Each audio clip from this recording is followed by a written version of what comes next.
এই পাশে আসাম থেকে আবার আমাদের পুশিং করা হচ্ছে, অর্থাৎ বাংলাদেশটাকে একটা মানব ভাগাড়ে পরিণত, যদি আপনি মিলিটারি শক্তিশালী না হন তাহলে এই ডিসপ্লেসমেন্ট গুলো কিন্তু কখনো, বিশেষ করে টেকনাফ এবং মুখিয়াতে হবে না। এলাকায় যেরকম মানুষের যন্ত্রণা হচ্ছে, এটা দেখে আরো বোঝা যায় যে এটা একটা রাইট ডিসিশন ছিল। আমরা আসলে প্রধানমন্ত্রীর চীন সফরকে নিয়ে অনেক রকমের অ্যানালাইসিস দেখছিলাম। একটা অ্যানালিসিস খুব চমৎকার করে আসলে চোখে পড়লো এবং মনে হলো এটা নিয়ে আসলে কথা বলা উচিত, বিশেষ করে আপনার সঙ্গে, কারণ আপনি আসলে আপনার সাংবাদিকতার কেরিয়ারটা, পরিধিটা আসলে আন্তর্জাতিক পরিসরে অনেকটা বিস্তৃত। সেই জায়গা থেকে আপনার প্রজ্ঞা থেকে একটু জানতে চাই। ধরুন, বলা হচ্ছে বাংলাদেশকে এখন একটা উচ্চ পর্যায়ের কূটনৈতিক কৌশল অবলম্বন করতে হবে যাতে এরকম ন্যারেটিভ তৈরি না হয় যে ভারতের সাথে কথা বললে ভারতে অনুগত হয়ে গেলাম, চীনের সাথে কথা বলা মানে চীনের দিকে ঝুঁকে গেলাম। তার মানে কতটা চ্যালেঞ্জিং আসলে এই মাঝখানে দাঁড়িয়ে ভারসাম্য ঠিক রেখে ন্যায্যতার ভিত্তিতে বাংলাদেশকে সবার আগে, বাংলাদেশ ফার্স্ট, এটাকে ম্যান্ডেটটাকে ধরে রাখা। না, আপনার প্রশ্নটা সেলফ এক্সপ্লেনেটরি। আমি যেহেতু এই সরকার যখন ক্ষমতায় আসে তখন সবারই দৃষ্টি ছিল যে তাদের ফরেন পলিসিটা কেমন হবে, কারণ আমরা কয়েকটি বৃহৎ প্রতিবেশী দেশের প্রক্সিমিটিতে আছি এবং এই জায়গাটায় বাংলাদেশের নতুন সরকার কিভাবে সেটাকে পরিচর্যা করে এই সম্পর্কটা, সেটাই ছিল বড় আগ্রহের জায়গা। আমার মনে হয় যে সূচনাতেই সরকার বিশেষ করে পররাষ্ট্রনীতির ক্ষেত্রে তারা যে বলেছে যে কোনো কান্ট্রি স্পেসিফিক কোনো সম্পর্ক হবে না, সবার আগে বাংলাদেশ, যে স্লোগানটা বাংলাদেশ ফার্স্ট, সেটা রিফ্লেকশনটা কিন্তু আমরা শুরুতেই তাদের ডিপ্লোম্যাটিক ম্যানুভারিংয়ের মধ্যে দেখতে পেয়েছি। কারণ আপনি দেখেন যে বাংলাদেশের প্রধানমন্ত্রী সরকার গঠনের পরপরই গণপ্রজাতন্ত্রী চীন এবং আমাদের প্রতিবেশী ভারত দুদেশ থেকে কিন্তু উনি আমন্ত্রণ পেয়েছেন। এখন প্রশ্ন ছিল যে উনি কোন দেশে দিয়ে তার সফরটা শুরু করবেন। এক্ষেত্রেই আমরা একটা ক্যালকুলেটিভ, কেয়ারফুল একটা ক্যালকুলেশন দেখেছি, যেটাকে কেয়ারফুল ব্যালেন্সিংও বলতে পারেন। যে সরকার প্রধান একটি মানে কূটনৈতিক দূরদৃষ্টি থেকে উনি এমন একটা দেশ বেছে নিয়েছেন যেটার মাধ্যমে বার্তা দেওয়ার চেষ্টা করা হয়েছে যে বাংলাদেশের নতুন পররাষ্ট্রনীতি কোনো কান্ট্রি সেন্ট্রিক হবে না, সেখানে বাংলাদেশ, এবং আরেকটা বার্তা সুস্পষ্ট যে আমরা পূর্বমুখী যে কূটনীতি এবং আমাদের ইকোনমিক ইন্টারেস্ট ড্রিভেন যে কূটনীতি, সেই কূটনীতির একটা সূচনা কিন্তু আমরা মালয়েশিয়া সফরের সিদ্ধান্ত থেকেই আমরা পেয়ে গেছি। এবং আপনি দেখেন যে তবে আমি ব্যক্তিগতভাবে আরেকটা জিনিস আমার মনে পড়ছে যে আমি কিন্তু বর্তমান যে প্রধানমন্ত্রী, ওনার একটা সাক্ষাৎকার নিয়েছিলাম বহু বছর আগে। তখনও কিন্তু ওনাকে কিন্তু প্রশ্ন করেছিলাম যে মানে মালয়েশিয়ার ব্যাপারে আপনার একটা বাড়তি ফ্যাসিনেশন আমরা কিন্তু দেখতে পাই, এবং তখন উনি বলেছিলেন যে 80-র দশকের সূচনা লগ্ন থেকে এই দেশটি যেভাবে উন্নয়নের সোপানে যাচ্ছে সেটি খুবই রিমার্কেবল এবং সেটি খুবই একটা দৃষ্টান্ত সৃষ্টিকারী একটি দেশ। কাজেই তারই একটা প্রতিফলন কিন্তু এই সফরের মধ্য দিয়ে আমরা দেখলাম যে ওনার মালয়েশিয়া কী করল। সবচেয়ে বড় কথা হলো যে দুটো বড় দেশের মধ্যে সম্পর্ক রচনার ক্ষেত্রে কিছুটা রাজনৈতিক, কূটনৈতিক, জিও পলিটিক্যাল এবং জিও স্ট্র্যাটেজিক কিছু সেন্সিটিভিটি আছে, স্পর্শকাতরতা আছে, সেটিকে অ্যাভয়েড করে আমাদের পররাষ্ট্রনীতির যে একদম, এটা কি বলবো, ডেক্সটারিটি বা যে নৈপুণ্য মানে প্রদর্শিত হয়েছে মালয়েশিয়া সফরটার মধ্য দিয়ে। কাজেই এটি সফট ডিপ্লোমেসি, একদমই সফট ডিপ্লোমেসি। এবং এখানের এই যাত্রাটা নিশ্চয়ই মানে চায়না ভিজিটটা অনেক বেশি মিনিংফুল, অনেক বেশি গুরুত্বপূর্ণ, নানা কারণে ক্রিটিক্যাল, কিন্তু উনি সূচনাটা করেছেন এবং এটা বুঝিয়ে দিয়েছেন আমাদের যারা বৃহৎ কাছের এবং দূরের প্রতিবেশী রয়েছেন তাদেরকে বুঝিয়ে দেওয়া হয়েছে যে বাংলাদেশের আগামী পররাষ্ট্র নীতি কিন্তু কারোর প্রতি নতজানু নয়, কারোর প্রতি, এটা আমাদেরও আশা, জনগণেরও আশা যে সরকার পররাষ্ট্রনীতির ক্ষেত্রে কোনো নতজানু নীতি অনুসরণ করবে না, যেটা অতীতে আমরা নানা ক্ষেত্রে দেখেছি। সেই জায়গাটার মধ্যে যদি উত্তরণ ঘটাতে চায় তাহলে এটি একটি ভালো সূচনা। এবং তবে নিশ্চয়ই আমরা খুব কেয়ারফুলি অবজার্ভ করব যে সরকার এই প্রতিশ্রুতি বা এই অবস্থানটা কতটা মেনটেন করতে পারে, একদম। কতটা ধরে রাখতে আমি পারে। এরপরে যখন আপনার কাছে জানবো তখন একটু জানার চেষ্টা করবো, মানে সবটা তো আসলে আমাদের দিকে না, কিছু তো থাকতে হবে যেটা ভারতও ডিল করতে হবে, কারণ আমাদের ফরেন পলিসিটাও তাদের বুঝতে হবে, তারা কতটা সাপোর্ট দিবে সেটা নিয়ে একটু কথা বলার চেষ্টা করবো। আজিজুল বারী হেলাল, এই আলাপে আপনাকে একটু যুক্ত করে, আপনি শুনছিলেন বোধহয় সিনিয়র সাংবাদিক জহিরুল আলমের কথা, এবং স্টেট কার্ড তিনি কথা বলেন যেই জায়গাটায় গলদ সেটাই স্পষ্ট করেছেন। আপনার কাছে একটা বিষয়টি জানতে চাই, ধরুন আমরা আমাদের ফরেন পলিসি যেভাবে সাজাচ্ছি, ঠিক তার উল্টোটা হচ্ছে ভারতে। তারা ধরেই নিচ্ছে যে একটা রাষ্ট্রীয় প্রথা হবে যে তাদের দেশেই নির্বাচিত সরকার প্রথম সফর করবে, কিন্তু বিশ্লেষকরা বলেন যে একটা দেশ আসলে শুধু প্রথা দিয়ে চলে না, সুযোগ সুবিধা বাস্তবতার প্রেক্ষিতে বিভিন্ন দেশের সঙ্গে যোগাযোগ করতে হয়, সমঝোতা চুক্তি নানা কিছু স্বাক্ষর করতে হয়। এই জিনিসটা কি আমরা ভারতকে বোঝাতে পারছি যে চীনের সঙ্গে চুক্তি মানে তোমাদের সাথে বিরোধিতা না? আবার কখনো কখনো দেখা যায় এখানে ভারতের অ্যাম্বাসির সামনে যেভাবে আসলে স্লোগানগুলো, কুশপুত্তলিকা দাহ করা হয়, সেটাও তো আসলে ভারতের দিক থেকে একটা রং মেসেজ আমাদের দিক থেকে যাচ্ছে কিনা, কি বলবেন আসলে দুটো মিলিয়ে? দেখেন, এবার আমাদের যে তারেক রহমানের নেতৃত্বে যে সরকার, এই সরকার এতদিন যে পররাষ্ট্রনীতি ছিল যে friends to all malice two নান, এই পররাষ্ট্রনীতিকে তিনি ঘুরিয়ে দিয়ে এখন হলো বাংলাদেশ ফার্স্ট, অর্থাৎ বাংলাদেশের স্বার্থটাই আগে। এখন আমাদের নতুন এই সরকারের সামনে সবচেয়ে বড় চ্যালেঞ্জ আমি দেখলাম যে যে ফ্রাজাইল ইকোনমিক্স আমরা এখন অবস্থান করছি, ডিভাস্টেড ইকোনমিক্স অবস্থান করছি, সেখান থেকে আপনার জিও পলিটিক্যাল যে রিলেশন, জি। সে জিও পলিটিক্যাল রিলেশনের টাকে প্রাধান্য দিয়ে ডিপ্লোম্যাটিক আপনার ইকোনমিক ডিপ্লোম্যাসি, বর্তমান বিএনপি সরকার এই চীন সফরকে ইকোনমিক ডিপ্লোম্যাসি হিসাবে আপনার বেছে নিয়েছেন।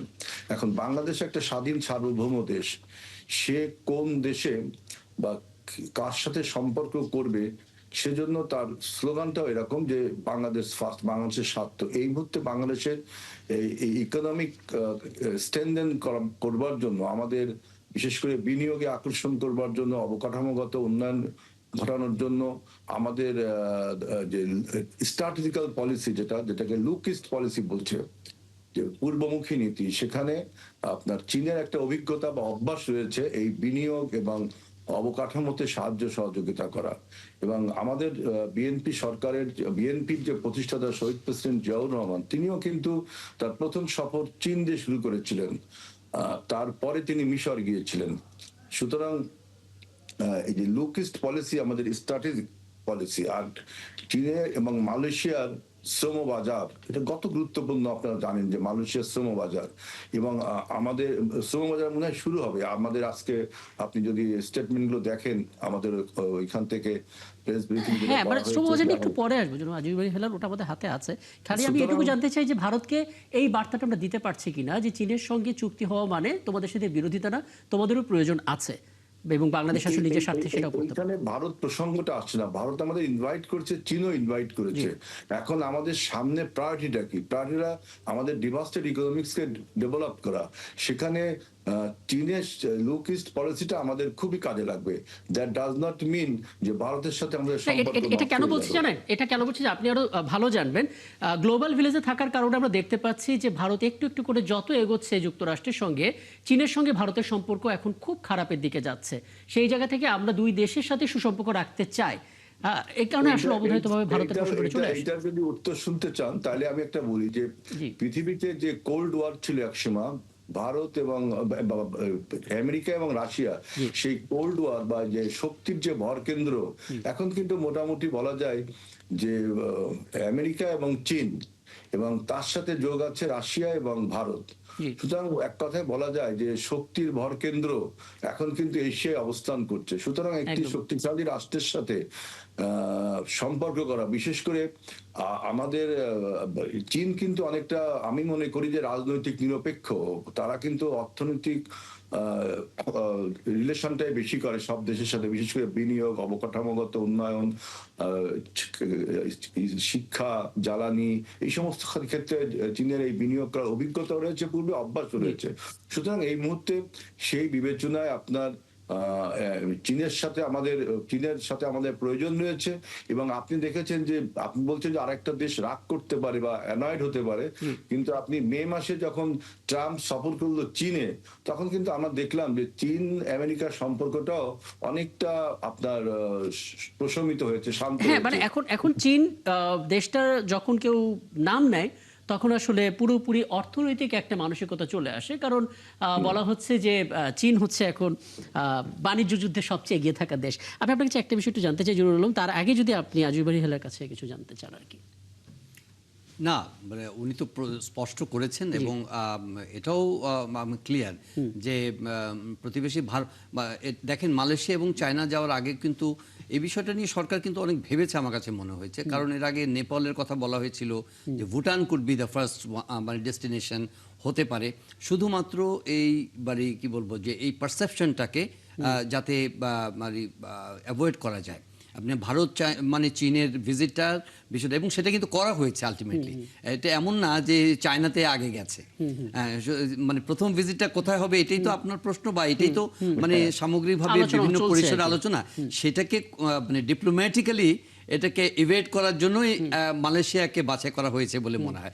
এর আগে ওই বললাম যে নেপালের কথা আসছে, ভুটানের কথা আসছে, তো সেদিক থেকে আমার মনে হয় যে প্রথম স্টেপটা খুবই কি বলবো যে আমি খালি এই পয়েন্টটাতে একটু আসতে চাই। আমি শিওর এটা আজিজ বারিহালও খুব চমৎকার করে বলতে পারবেন।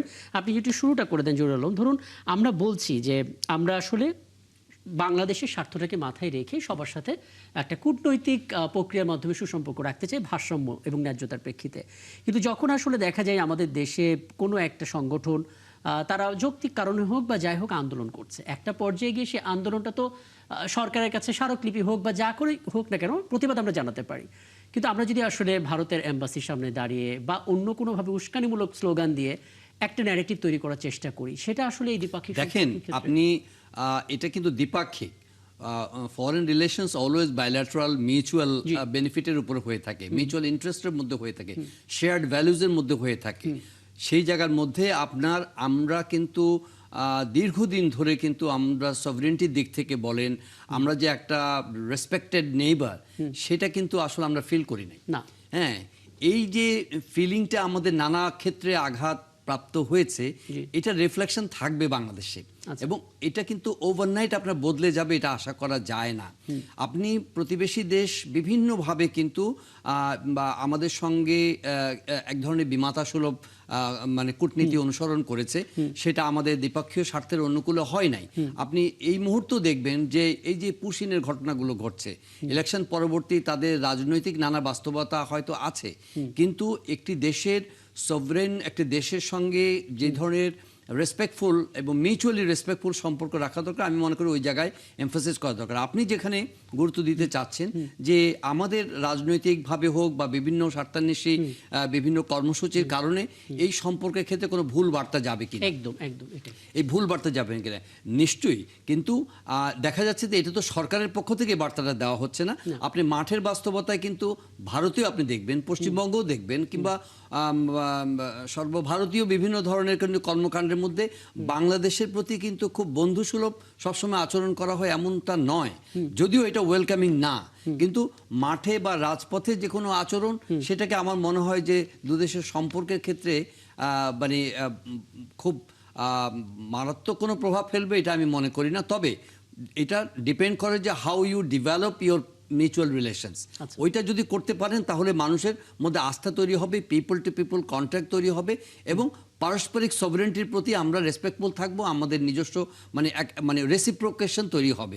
আমার মনে হয় যে রেসিপ্রোকেশনটা এখনো ওইভাবে তৈরি হয় নাই, যদিও আশা করা হয়েছিল যে ইন্টারিমের সময় যেটা খুবই স্ট্রেইন এবং খুবই উত্তেজনাকর বা অভিঘাতমূলক সম্পর্কটা, সেটি হয়তো বা নতুন সরকার আসার পরে, যেটা কিন্তু প্রতিবেশীর কাছ থেকেও কিন্তু আমরা পেয়েছি, দিল্লির কাছ থেকেও এই বার্তা কিন্তু বারবার এসছে যে নতুন সরকার যখন ক্ষমতায় আসবে, নতুন সরকার ক্ষমতায় আসার পরে তার দ্বিপক্ষীয় সম্পর্কের উন্নয়নের ক্ষেত্রে তারাও অনেকটা আগ্রহী, তারা কাজ করবে।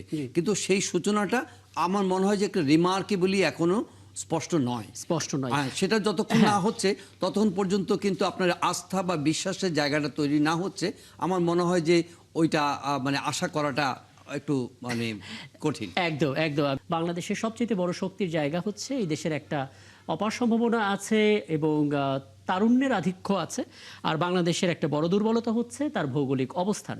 তার মানে সম্ভাবনা এবং দুর্বলতা মাথায় রেখে আসলে বাংলাদেশকে এগিয়ে চলতে হবে। কিন্তু কাছের প্রতিবেশী দেশেই যদি আসলে এরকম মানসিকতা থাকে, আসলে সেটা আসলে বাংলাদেশ কিভাবে ডিল করবে? আমি এতক্ষণ জহিরুল আলম ভাইয়ের কথা শুনছিলাম, তিনি রাইটলি বলেছেন যে বাংলাদেশ আপনার এখন যে পররাষ্ট্র নীতি অর্থাৎ মেরুদণ্ড সোজা করে দাঁড়ানোর যে নীতি, সাবসার্বিয়েন্ট পলিসিতে বাংলাদেশ দীর্ঘ 17 বছর ভুগেছে, জি। সেখান থেকে আমরা মেরুদণ্ডটা সোজা করে দাঁড়িয়েছি। সুতরাং কার কাছে গেলাম না, এই স্বার্থটা আমাদেরই সবচেয়ে আগে। এখন আপনি বলছেন যে ভারতের সাথে বাংলাদেশের সম্পর্কের একটা বিষয় আপনি হয়তো বা তুলতে চাচ্ছেন। জি। আমি মনে করি যে ভারতের সাথে বাংলাদেশের সম্পর্কটা, আমি অনেক টেলিভিশনে বলেছি যে জন্ম থেকে জ্বলছির মতো। একদম। যে আমি কখনোই এই যে জহিরুল আলম ভাই রেসিপ্রোকেশনের কথা বলছেন, যে এক্সচেঞ্জ, জি। আমি ভারতের সাথে শুধু ওই যে ওয়ার্ড এক্সচেঞ্জিং হয় অর্থাৎ কথাবার্তা বিনিময়, কিন্তু ম্যাটেরিয়াল গত কোনো দিক, ইকোনমিক কোনো এক্সচেঞ্জ হয়েছে কিনা আমার বুদ্ধিতে আসে না। যেমন ধরেন যে আপনার আমাদের গঙ্গার পানি চুক্তি, আমাদের তিস্তার পানি চুক্তি, তারপরে ফারাক্কা বাঁধ, পদ্মা ব্যারেজ। সীমান্ত হত্যা, পদ্মা ব্যারেজ তো আমরা করবো এখন। জি। এই সমস্ত যে সমস্যা জন্ম থেকে রয়েছে, এর কখনো স্থায়ী সমাধান আমি দেখিনি। অল টাইম এই সমস্যাগুলো ঝুলিয়ে রাখা হয় এবং আমাদের এক ধরনের নিষ্পেষণ, যেমন পুশিনের একটা সমস্যা তো রয়ে গেছে, যেটা অন্যায়ভাবে তাদের নাগরিকদের আমাদের দিকে ঠেলে দিচ্ছে। এইসব বিষয় তো আমাদের এই সমস্যাগুলো রয়েছে, কিন্তু আমরা যদি ইকোনমিক্যালি স্ট্রেংথফুল হই এবং একই সাথে মিলিটারি স্ট্রেংথ, এর এর এর এর পেছনের কারণ হলো, দেখেন বাংলাদেশের টেকনাফ এবং মুখিয়া এই অঞ্চলে রোহিঙ্গা আপনার একদম স্যাচুরেটেড। আপনি যদি উখিয়া টেকনাফে যান, দেখবেন 14 থেকে 15 লাখের মতো রোহিঙ্গা আছে, সেখানে বাঙালি মাত্র 4 লাখ। আপনি এ পাশে আসাম থেকে আবার আমাদের পুশিন করা হচ্ছে, অর্থাৎ বাংলাদেশটাকে একটা মানব ভাগাড়ে পরিণত হতে চলেছে। এত মানে পপুলেশন আমাদের বেড়ে যাচ্ছে, পপুলেটেড কান্ট্রি হচ্ছে। এখন এটার সমাধান, অনেকে বলে যে ডিপ্লোম্যাটিক পলিসি দিয়ে ডিপ্লোম্যাসি করতে হবে, পলিটিক্যাল রিলেশনস, ডিপ্লোম্যাটিক রিলেশনস, আরো অনেক কথা বলে। আমি মনে করি যে আপনার যদি আপনি মিলিটারি শক্তিশালী না হন, তাহলে এই ডিসপ্লেসমেন্ট গুলো কিন্তু কখনোই, বিশেষ করে টেকনাফ এবং মুখিয়াতে হবে না। এখন একসময় বার্মার সাথে আমাদের মিলিটারিলি আমরা খুব উচ্চর দিকে ছিলাম, এখন আমরা টিল্টেড ডাউন, একদম বার্মা থেকে নিচে। সুতরাং এই যে রোহিঙ্গা সমস্যার সমাধানে আপনি চীনকে আপনার এইখানে লাগবেই, কারণ চীন আপনার আরাকান আর্মি এবং মিয়ানমার আর্মি, আমি দেখলাম দুটোর সাথেই তার সম্পর্ক রয়েছে। আচ্ছা। চীনকে যদি ইনভলভ করতে পারেন, তাহলে কিন্তু এই রোহিঙ্গা সমস্যা, আপনি শুধু রোহিঙ্গাদের ওয়েলফেয়ার করবেন। তার মানে এখানে চীন শুধু ডেভেলপমেন্ট পার্টনার হিসেবে থাকছে না, বাংলাদেশের গুরুত্বপূর্ণ কিছু ক্রাইসিস ম্যানেজমেন্টেও ভূমিকা রাখতে পারে।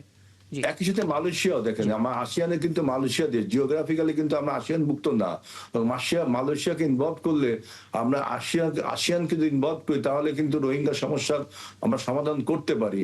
তার সাথে আপনার যদি আপনার মিলিটারি এবং ইকোনমিক স্ট্রেংথ না থাকে, তাহলে কিন্তু রিলেশন গুলো আমার মনে হয় না কখনো কাজে লাগবে। তো চীনের সাথে তো আমাদের মিলিটারি শক্তিকে আরো স্ট্রেনথেন করার জন্য চীন কিন্তু বহু আগে থেকে সাহায্য সহযোগিতা করে আসে। সুতরাং আমাদেরকে আজিজ ভাইয়া, তারা আমি যদি এভাবে আলোচনাটা, আপনার কনক্লুশনটা এভাবে ড্র করি, সেটা হচ্ছে যে বাংলাদেশ তাদের দিক থেকে ভারসাম্য রক্ষা করে, নিজের স্বার্থ বিবেচনা করে সবার সাথে সুসম্পর্ক রাখবে। সেক্ষেত্রে আসলে কোনো দেশ যদি তাদের অভ্যন্তরীণ যেই ন্যারেটিভ থেকে বাংলাদেশকে দেখতে চাই, সেখানে আসলে বাংলাদেশে তো কিছু করার নেই, তাই তো? এইবার দেখেন, এই মুভটাকে আপনি যতভাবে বিচার করেন, এই মুভটাকে আমি একটা স্মার্ট মুভ মনে করি বর্তমান সরকারের, এবং একটা স্মার্ট মুভ যে লোক ইস্ট পলিসিকে তারা অবলম্বন করছে, মালয়েশিয়া এবং চীনকে বেঁচে, যে ব্যাক টু ব্যাক। আমি আসলে সরকারের পক্ষ থেকে, আপনি বললেন যে এটা স্মার্ট মুভ, বিরোধী দল সেটা মনে করে কিনা, মারদিয়া মমতাজ একটু বলবেন। প্রধানমন্ত্রী তারেক রহমান দায়িত্ব নেয়ার পর ইনভাইটেশন পেয়েছেন ভারত থেকেও, চীন থেকেও, এবং তিনি বাছাই করেছেন, মালয়েশিয়া গেলেন, সেখান থেকে চীনে অবস্থান করলেন, এবং সেখানে 17টা চুক্তি সমঝোতা স্মারক সই হবে, তিস্তা ইস্যু নিয়ে আলাপ হবে, দ্বিপাক্ষিক সম্পর্ক নিয়ে আলাপ হবে, অর্থনৈতিক বিষয়টাও জোরদার হবে, সবুজায়ন সহ নানা কিছু থাকবে। আশাবাদী কতটা আপনারা, পুরো বিষয়টা আপনারও স্মার্ট মুভ মনে করেন কিনা? জি।